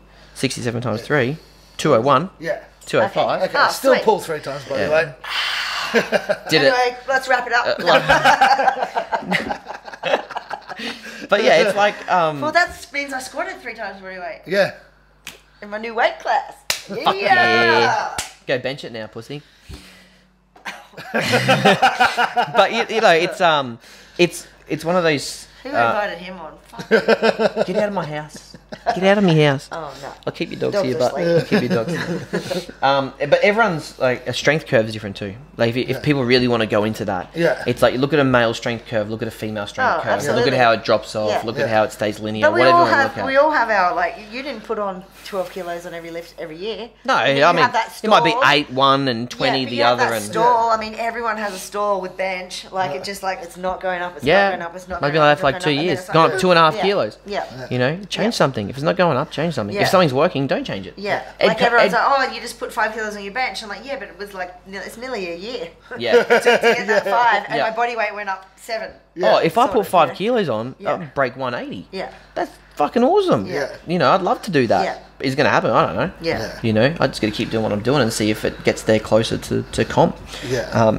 But Ed Cohen's pretty basic. I love listening to him because he's very basic but very logical. Yeah. And look at him. If he wasn't right, fuck, would he be the best in the world ever? Yeah. Probably not. But he just said, if you shit at something, get good at it. Yeah. You know, but like every training cycle, he had his accessories mapped out. He knew exactly what he was going to do, and he knew that if he wasn't good at this particular accessory, he would get better at it next training cycle. Yeah. Then he would change it, or then he would keep it the same and just get better again. It pisses me off when people say, "Oh, but I don't like that exercise." I'm like, exactly the point. You don't like it because you're shit at it. Yeah, that's why you're going to do it fucking twice as much. Yeah, exactly right. And then when you start liking it, we're going to pull it out of the program. Yeah, and give you something else you don't like. Yeah. And then you're going to hate the fucking program. But then you're also going to love it when you go to comp and you put like 20 kilos on your total. Exactly. Yeah. And that's the, like, whatever reason they hate it for, it's up to them. But if you hate it because you're not good at it, it's probably just a sign. I think people have too much attachments to things as well, though. Like when you tell someone their technique sucks and they like get all offensive about it, it's like, dude, that's the best thing you can hear. I wasn't fucking calling your mum, a fucking name. I was telling you that's, there's something wrong. Don't get offended about it. Like why? Like that's because you don't sugarcoat it. But that's the best way, because if you're shit at it, if you tell someone they're shit at it. How is that not good? Because that means if you get good at it, you're probably going to get stronger at it. That's it, 100%. But not everyone wants to hear, you don't deserve to squat. Is that what you say? First session. he has one or more. Get out of my gym. He's like, show me your squat. Like, I can squat 100. Okay, let's see, 50. Put the bar back. You don't deserve to squat. Come over here. Oh yeah. Ooh. Let's do some lunges. It's definitely made a few girls cry. Anyway, that's right. It's just tough love. I have most of the female clients. It's just tough love. That's I mean, people sort of underestimate that, but if your coach can always give you a chance to complain, you'll take it and you'll complain, or you'll pick at it. I've been getting coached by Arta on the bench, and the best thing is having a coach that speaks broken English. You're shit. You can't. Well, it just says yes, no, tells me what to do. Do you know what I mean? But I can't go and complain that something hurts or that I missed the volume, because he's not going to understand why I said. He probably doesn't even care anyway. No, he doesn't. Just do that. You know what I mean? So you just go and you do it. Yeah. It's like on your tempo once, and he was too fast. Yeah. And that was it. How good is that feedback? How good is it? It's awesome. Yeah, but guess what? It's too fast. Yeah, but go slower. Why does it? I just don't understand why. And I mean, obviously, it's my psychology or whatever. But I don't understand. It's like if you tell someone they're short, that's fine. You know what I mean? You tell someone I'll probably cry. You tell someone they're fat, and it's it's no difference. You have fat on your body. It's like. But guess what? You can change the amount of fat you have on your body. Exactly. You can't change your bloody height. Yeah, so you should be more upset about someone telling you that you're short. You know? Yeah, exactly. At least with your squat technique, you can change it. Yeah, but that's 100. Yeah, people get too attached to those things. That's what the point. But also, if you've got a coach who's just a cheerleader, then you're fucking paying for. Yeah, you want someone to essentially give you the real deal. You know what I mean? I've gone to. When was it? It was. I think it might have been Brandon Lilly. Seminar years ago or whatever, or Chad Wesley, one of them anyway. Can't remember exactly what it was, but it might have been both of them there. And they go, "Oh, your bench technique's pretty good." I said, "I don't want to hear that." I said, "I don't give a fuck what it is. Pick on something and fucking pick on it. I come here to get better. I didn't come here for you to tell me I'm good. I don't want to hear that. You know what I mean? I want to walk away learning something, even if it's a different technique or whatever. Definitely. You know what I mean? Just find the smallest thing and pick on it. Seen that exact same. Yep. And that could have been from maybe someone similar, but same thing. Walking around, good. Okay, you didn't look at shit. Yeah. You know. Well, so. Yeah, that's I always want to. If I can have someone, Josh does it to me all the time. Critta, hold your fucking deadlift longer. Yeah, you know, lock your fucking bench out. Yeah. You know, oh good. Yep, I got it. You know, that's what I want to hear. Yeah, I want that's people. How you get better. I know. I'll cue him on something. He does it to me as well, obviously. But then I'm like your foot's not far enough back, or there's always something. Anything, I just put my foot back. You know what I mean? Just listen. I can't see it. I don't have eyes out there watching myself. Yeah, and I mean. I hate the whole I'm elite and whatever, but when you get to this level, people look at you and they think that they can't help say anything, you know, and I'm like, people just stare at you like, oh man, that was really good. I'm like, it was actually fucking shit, but thanks. Thanks anyway, you know, and I don't want to say that but it's all relative, strength's relative, you know what I mean? I go, man, that's so heavy, and I'm like, yeah, but heavy for you, which is fine, that's all well and good, but it's about relativity. For me, not so much. And I know what looks pretty on me and what doesn't, you know. And if it doesn't, people go, "Oh, man, that looks so fast," and so man, that actually felt really shit. Yeah. You know, and I hate saying it because then people are like, "Oh, I wish I could do that." I'm like, "Oh, fuck, here we go." You know, but that's just it's just about being real about your lift. You know what I mean, and just not, you know. I'm not gonna say, you know, go to my brother and say, "Man, that's a fucking awesome house," and then he goes, "Nah, but this architrave and this skirting board and this," and I'm like, "Oh. Didn't even see that." I'm not going to go and build my own house. You know what I mean? So it's the same sort of aspect, and I'll listen to someone if they can see something. I'm going to listen. definitely. I don't care if you lift less than me. I couldn't give a shit. Tell me. Because it's just an opportunity to get better. You always want to pick those little opportunities, because you pick up enough of those 1%ers. Equal 10%. Bloody oath. 10% on the total. Oh. Imagine adding 70 kilos of that. Fuck. Exactly right, man. And people just get too caught up. And I think it's more the emotion. You know, I think it's more of the psychological than the physical aspect of things. People, obviously, the strength is the physical side, but people are always going to put themselves down first in the head before they do it physiologically. You know what I mean? Because the only thing that can really put you down physiologically is like pain and inflammation and injuries and whatnot. And it's probably a lot rarer than having a psychological aspect put you down. You know, feeling something on your back. Fuck, this feels heavy today. You've already just pretty much told yourself you're not going to do it. You know? Absolutely. So usually I'll re-rack it, not even do a rep. And then go, hang on a second, I did something wrong. You know, there's no reason for that to feel like that unless I've got like a little niggle or something. So, you know, I'll always go, re-rack, start again, breathe, brace, set up properly, and then see how I go. So, I think it's a lot of emotion comes into it, and a lot of psychology, I guess you could say. And a lot of people just steer away from the psychology side of things. You know, and that's so important. It's like saying, I sleep really well, but I don't eat very well. Or the vice versa. You need to have that there. It's powerlifting. It's heavy shit. And it's not like, if you're weak in the mind, then you're going to be weak in your lifts. Oh, 100%. And that's where, like, fuck, we could go this podcast for like 6 hours, I reckon. But that's where, like, the visualization stuff comes into play. And I'm a big visualizer, like, big visualizer. Yeah, so we didn't actually talk about any of that. So do you do some, like, obviously, visualization? Yes, you do. So mindset stuff. Do you do a lot of mindsets? What do you set aside time to do mindset stuff? I don't think I set aside time, right? But do you do it while you're training, like warming up? I do it while I train. I do it when I'm at home. You know what I mean? Like I remember I did a little video thing with Matthew Bartholomew. Okay. Good luck, Matty, tonight. Sorry, I can't be there. So we spoke about this in the car. Is, you know, it'll come to like 5-6 weeks out from comp, and just like there's a flick that just switches. A flick? A switch that flicks. Oh, I love those ones. A switch that flicks in my head, and it just like automatically goes into this state, you know. And it's weird. It always happens like in the shower. I don't know why. It's really awkward and creepy. Visualization stuff happen in the bathroom. Or on the toilet. Or in the shower. I'm usually playing poker or something on the toilet, but usually in the shower. Jeez. But on bets? No, it's all free. It's all free. So gambling on the shitter. Nah, fuck. I don't want to lose any more money. Like happens in the shower where I'll just like sort of close my eye, almost meditate, sort of, and just put my head against the wall, and I'll just chill there for a bit and go through some processes in my head, like how what music I might listen to, what cues I tell myself before who's wrapping my knees, how tight are they walking out to the platform, the cues in my head before I unrack. Even visualizing the crowd or looking at the ref, or then unracking and then telling myself the cues again and then executing the lift. Like all those things go through my head, and it's just I can see it like all the fucking time. And it's the same thing. It's imagery.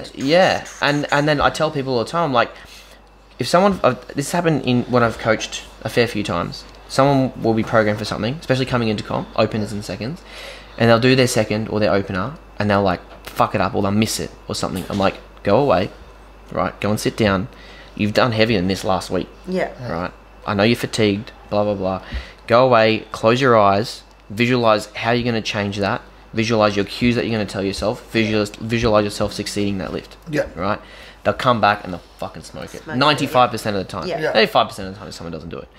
But I think that aspect, because people all the time, and I guarantee you, someone will lift something up, like let's say unrack a squat, and they go, like we said, fuck, this is heavy. Automatically, what cues are they telling themselves? That's it. Fuck, this is heavy. That's not a cue. That's a cue to fail. You know? They don't go, okay, that doesn't feel that good, but big breath, brace into your belt, twist the floor, whatever your cues are.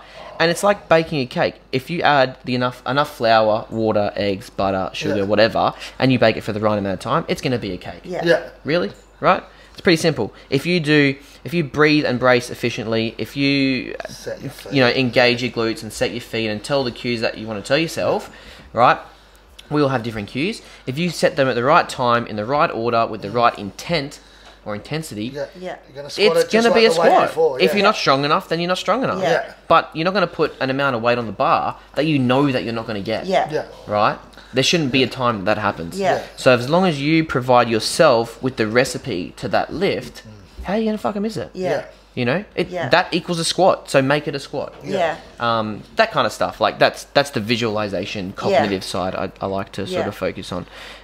Because then people are too busy thinking about cues and all the right things than what the wrong things are. Oh, my knee shouldn't be there. Don't think about where your knee shouldn't be. Yeah. Think about what you should be to change it. Yeah. Right?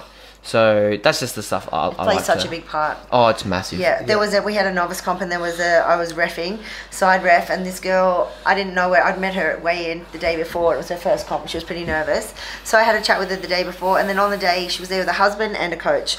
And they were standing beside me, and she benched 52.5 on her second, and then the coach was like, do you want to do 60? And then she was like, oh, like, because it's a big jump. And like that. Anyway, and then they were there, and I like looked over. I just looked at them. They were sort of behind me, and I looked because I didn't know if she nodded or what she was going to do. And I mean, she moved the weight really well. Anyway, and she's like, oh, I haven't done it before. But yeah, like, anyway, so they put the 60 in anyway, and then I'm standing there, and the next lifter went, and I like went for them, and then I turned around and I go to her, I go, you can fucking do that, and I go, but it's going to be heavy, and I go, you need to, I go, you cannot walk up to that bar with any doubt in your head. I go, you need to unrack that weight, and I go, and think to yourself, this is going to be heavy, and I'm going to fucking nail it and be savage on it, and I go, just believe that you're going to fucking do it, and she fucking got it. She got the lift, and good. She came over and she hugged me, and she's like, yeah, like, because it was the two guys, and guys can handle big jumps, and they were like, yeah, you can do that, and that's all they said to her, and I was like, oh, no, she needs way more than that. Females are a little bit more emotional than us. I've seen girls just freak out about, oh, my clients have done it several times, and at comp, 60 kilos is just a daunting, it's a head fuck, and I know they're not going to get it before they fucking unrack the weight, because I can see their face like, so. And then everything changes.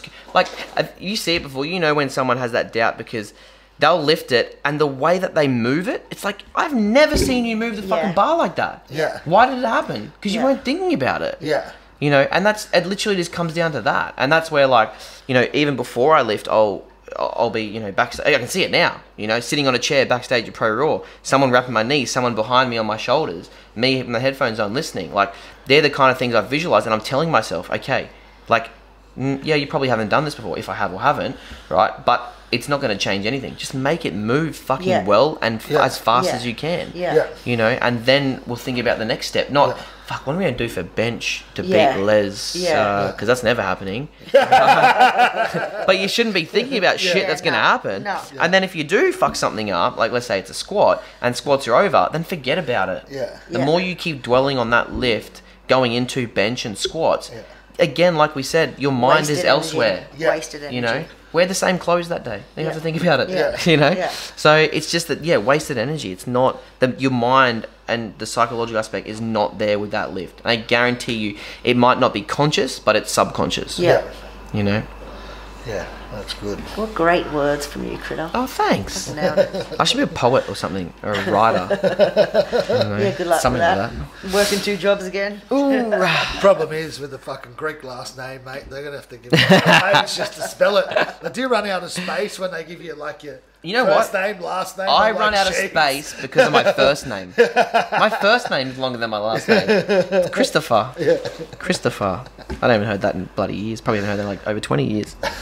But no, it's I think the psychological is very, like, it's overlooked. Shitloads. 100%. Shitloads. Just like the stability and proprioception and rehab, I think prehab. all of that stuff is overlooked. Everyone tries to look for the magic program. Oh, that lifter's strong. Oh, what program's he doing? And it's like, he's not strong because of the program. He's strong because he's got every single duck in a row. He's picking the right weights for his program. He's eating his meals. He's not missing a meal. He's sleeping enough. He's reduced the stress in his life. He's probably, like, limited his activity, so he's got enough more energy to put into the gym. He's doing his mindset stuff, you know what I mean? He's focused. 100%. His technique's good. It's like, it's only like one minor portion in that program, and that's the biggest probably thing people underestimate. Oh, 100%. And then like, we can delve even deeper into that, because something just popped in my head, which literally just popped in. I don't know why, but going into, like, even like training, right, and starting from the bar, that bar should move with the same intent, the Every same time. cues, the same. I don't care if there's a That's fucking exactly bar what, and I've or spoken about 60 it so many or times 100. now, Like what I did with my squat. You see some. If I see one of my clients chuck the bar on their back and just they're like, fucking flop around. Excuse me. Yeah. What are you doing? Yeah. Stop. Yeah. Lunges. See ya. Yeah. Go. You know, like it's the intent that matters because developing that habit. it doesn't matter. Yeah, exactly. It doesn't matter if it's easy or not. Like your brain, your nervous system is going to learn that motor pattern. Yeah. If you want to learn a shit motor pattern, then go and do it. Yeah. But don't do it like in the gym when you're prepping for a comp or when you want to get better. It doesn't even matter if it's a competition or not. Yeah. If you want to get better, you're not going to ride a bike like and go side to side like this the whole fucking way. You're going to try and ride as straight as possible. Yeah. Right? So that you can create that motor pattern, that efficient motor pattern. Do the same with your lifting. Yeah. Should be the same fucking thing every time. We teach that in our course. I teach the personal trainers and teach them how to squat. And I'm like, give your clients a routine. Approach the bar the same way. Like everything has to look the same to get them to go into the safest possible position. I hate people getting under the bar and like moving their head like that because then they end up one side. And I'm like, that's fine when you're with your client. You can shuffle them across. So, but then they go into the gym. They're offside. They hit a max weight. They tweak their lower back, their QL, whatever. Then they can't train. I said, now your client's not getting results. I said, you got to like develop that routine, that habit. Then they take it away from you, take it into the gym, and now they're doing it, and then they're squatting safely. Yep, exactly right. But it's the same thing. Like when you go up to comp, you don't want to be thinking about all that stuff when the weight's heavy because you're not going to. You're going to be thinking should be about autonomous. Should be autonomous already. It has to be. Yeah. You know, and that's natural now. Like even when I teach people like how to, especially bench, because blood pressure goes through the roof when you're trying to hold everything tight.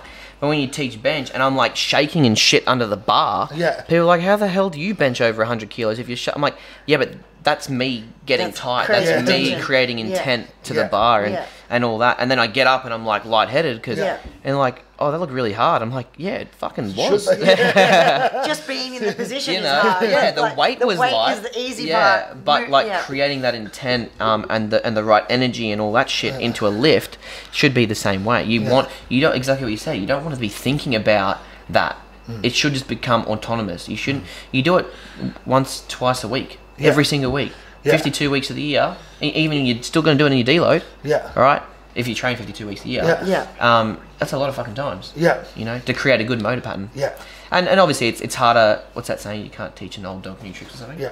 It's harder when someone knows a shit technique. Bad habit, trying to break it and then relearn it is a lot harder. So you know the people that say, "Oh, I'm not strong enough yet," just hurry up and just come so we can get you before you start. You know what I mean? Yeah, a lot of the time I'll pull people away from what they've been doing and I'll give them sort of variations and try and break the lift down more. Like we'll do like a wall sit and try and teach them to use their feet and everything like that. But it's a motor pattern they haven't been doing, so it's easier to teach them something new when it's slightly skewed from what they've been doing. Like 100%. For deadlifts, like if they've conventionaled, I'll start teaching them sumo. And then it's easy to teach them sumo, and then they go back to conventional and they're like perfect.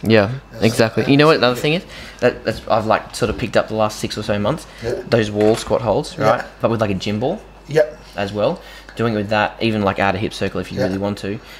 Things like Zercher squats are like just getting people confident in sitting back with that little bit of support, using more posterior chain, less quad dominant, blah blah blah.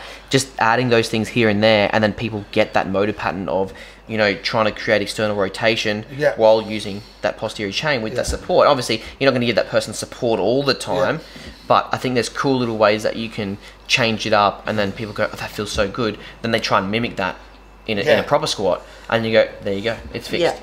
You know, well, not fixed, but you know what I mean. It's better. It helps. It's and I think, you know, people just go, to get, you know, maybe to get better at squats, you need to squat more, but not necessarily to get stronger. Right. You need to fix those weak links, and then you go back to the squat, and then put it all together, and then boom. And again, that's what your off season's for. And don't come to Critta 16 weeks out from a comp and expect him to. I'll smash you with 4 weeks of volume first. Expect him to build your strength. You should have been doing that 6 months before. Exactly. So it's all like 6 months earlier. Lunges, out you go. Oh man, I've had people for like 3 years nearly. You know, 2-3 years, and they're still with me.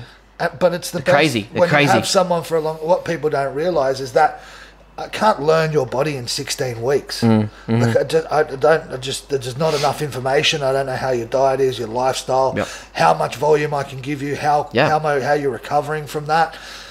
and all that sort of how your sleeping patterns are, and there's going to be a certain amount of volume that and then obviously we can build your conditioning, and then we can get you to handle more volume and maybe more frequency and so on and so forth, but we need to be able to layer those things in. Can't do that in 16 weeks. We're going to give you a generic program and figure out along the way what we're going to pull up, what we can push up, and go, oh, a bit too much there, let's pull it back for this week, and then let's push it back up to that normal level again, and then keep going forward. But if we know all of that, and then the next program builds on the next program, builds on the next program, builds on the next one, builds on the next comp, builds on the next program, and then 100%. And that's how you get stronger, and then you sort of get a good system that works for someone, and they can just and then it just people want, and the body works well with routine as well. And it'll adapt. Like nothing's going to feel awesome the first time you learn it. Like we showed Pumbaa some stuff today. You know, and he loved it. He goes, oh, I felt weird first, but it just felt better and better and better. Well, and it's going to always... I'm surprised that it felt better towards the end of the session. Something to feel better at the end of the session that's foreign is actually a good thing. 100%. But, you know, I don't expect to teach someone something and magically there's 10 kilos on their lift. You know, it's going to feel shit because you're not used to it, and you're probably engaging muscles that are so weak from not using them. And they're the proper muscles. You know, so... people just need to be a little bit more patient too. Everyone wants to be strong tomorrow. You know, and it takes a long time. I want to rest tomorrow. Same. I'm going to be resting watching Big Dogs. I want to be Sean Doyle and nap for my hobby. Oh man, he's a classic. He's probably asleep now, actually. No, but that's and that just comes with experience as well, and time and all that, and a good coach. But you know, like we said before, I'll teach anyone anything. And if they listen, cool. If you don't listen, or let's say you don't listen, but you have a question and you might be different for you, then that's cool. But if you just outright just don't listen, don't. If you're trying to understand and you don't understand, that's different to someone that just doesn't listen. And I always tell people, like, the dumbest question is the question that you don't ask. Because then you just 100%. Don't know. You know, like, just I don't care if it's dumb. Like, to fucking sit there and laugh and point at you like a school kid. You know. I'll tell you. Sometimes the answer's so simple, and it's like, you just need to do more of that. And they're like, oh, but can't I do clams and this and that? And it's like, no, you're just not good at that. You just got to do that. Try this first and see. You know, I'm sure I was fucking heaps of dumb questions. But it's just... So you learn. Yeah, exactly. People are scared of failure, you know. People are afraid to look silly asking a question that they don't know the answer to. I'd rather look stupid and know it for the next time. Or I'd rather fail and learn what's right than just keep failing. You know. So, and I think that's just, everyone's different. So I just try and apply different methodologies and different applications to, like, my own training as well as clients. And like you said before, learn from clients. We can take, they don't have to say anything. They can just do something, and we go, yep, that works for you. I actually have another client like you, which I'm going to try next week now. You know, you've learned something. So 100%. I think that's really, like, that's what makes us better as well. And I'm grateful for that, because if you had the same person, well, imagine how boring your job would be. No way. Or writing the same program. But that's the bit I like, is I like the difference between people, and why is he not recovering? Why is he not getting stronger? And then it's like a chest match, and okay, we've got to do this. Okay, that works really well for his squat, but fucking sucks for his bench press. What have we got to do now for his bench? You know what I mean? And then you just keep fucking picking and going through those things, and then going... It's never ending. Never ending, you know. And that's the thing, like, people can... it's all well and good for someone to sell a template program, that's fine. But as long as you're not... And that's... like, actually stealing money off people for that fucking template, you know. And I mean, like, sometimes that's a good place to start. Someone's got, like, some okay technique and they just need some guidance.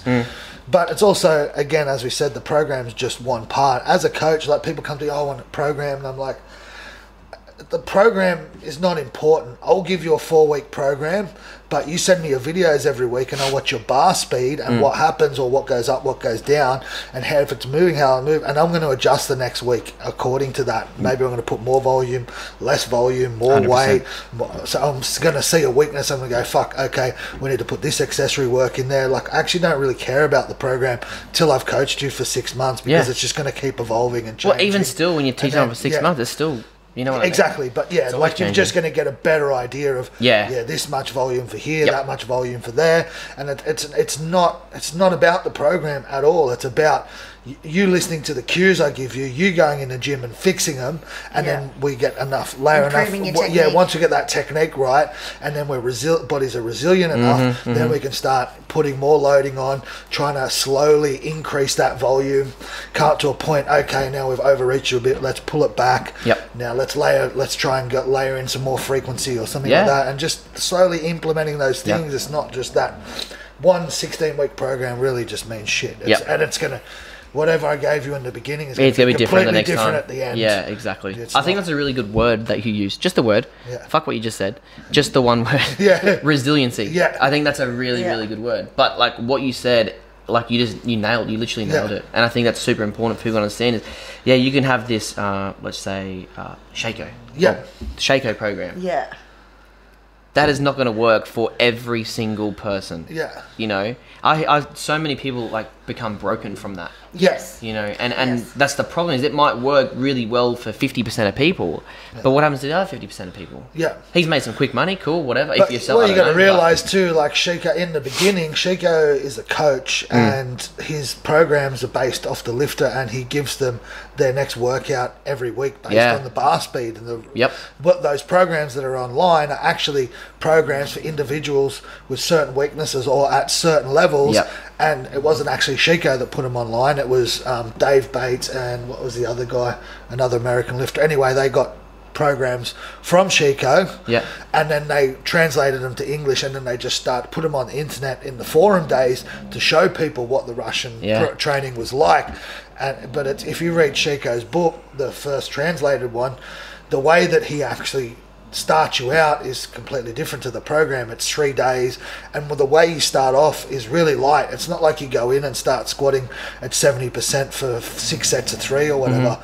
You start off doing box squats, and you might start with 40 kilos, and then every week it actually linear progresses for 6 weeks till we get you close to 70% and customize you to that volume or frequency or intensity, and then he starts layering it in. So, and I think that's where misinterpret exactly, and that's where the information's skewed. Is that everyone thinks that this is a program for everyone, when it's really not. And it just comes back to what you said with if Shaco's doing that, you know, let's say from 40 kilos all the way up to 70%. How long was that going to take? It's going to take exactly what you said. It's going to take you 4 months, 5 months, whatever it is, to then get that skill acquisition efficient enough to then progress in the intensity or volume, you know. So, it's like this programming is like never ending. It's literally never ending. It's never ending. No. But your brain and is even then, with it. it's just it's just like people just don't realise it's a way to manage fatigue. That's all you got to see it as. Like what the number on the paper essentially doesn't really matter. The percentage doesn't really matter. Like sometimes my programs will say a percentage, but the max I put in is different because I just put it in to look at that number in week 4 because I know if you do everything right, you can hit that number in week 4 or week 6. So I just adjust the top number to suit it. So I don't have to go through and adjust all the percentages. Then I go back and look. Yep, they look good. You know what I mean? Exactly right. And that's where people might be an arbitrary number. And people like always ask, oh, but what percentage of your 1RM? It's like it doesn't really. What is my 1RM? What's and it's different each day. What I want it to be is a different story, but it doesn't mean that what you want it to be in 6 months' time and all those percentages that work up like, I have to do 80% for 5s and I have to do, you know, 75% for 6s and whatever. Like, that again is going to be different. It's like really a range. It's like, it's you know, 78 to 82%. It's like you said before, when you had no program for yourself, you were just picking numbers that you knew you could do and then trying to add a little bit of weight the next week. And it's no different. We're just picking the numbers based on our experience coaching people, and then our experience with dealing with that person as an individual. What we've seen over time, we know if he does everything right, he can progress in 4 weeks X, Y, Z. Exactly. And then in his squat or his bench or whatever. You know? And all you're really trying to chase is some sort of progression. Right. Whether it's increase in volume, like we were saying before, increase in volume, keep the intensity the same, or increase intensity, reduce the volume. Whether you want someone to do, you know, max reps in a minute compared to max reps in 50 seconds, that's still a progression. 100%. Same reps, less time. more work done in less or time. doing like anything. 5 sets of 3, but maybe resting 5 minutes in the beginning, and then by 3 the end minutes you're resting 3 minutes, and that's a progression. That's still a progression, yeah. you know. Or maybe it's the same weight, but your technique improved out of sight. Exactly. Or there's bar speed. Yeah. Exactly. Yeah, that's 100%. And it doesn't matter what type of progression it is. It's got to be goal orientated for one. Yeah. And it has to be a progression. Yeah.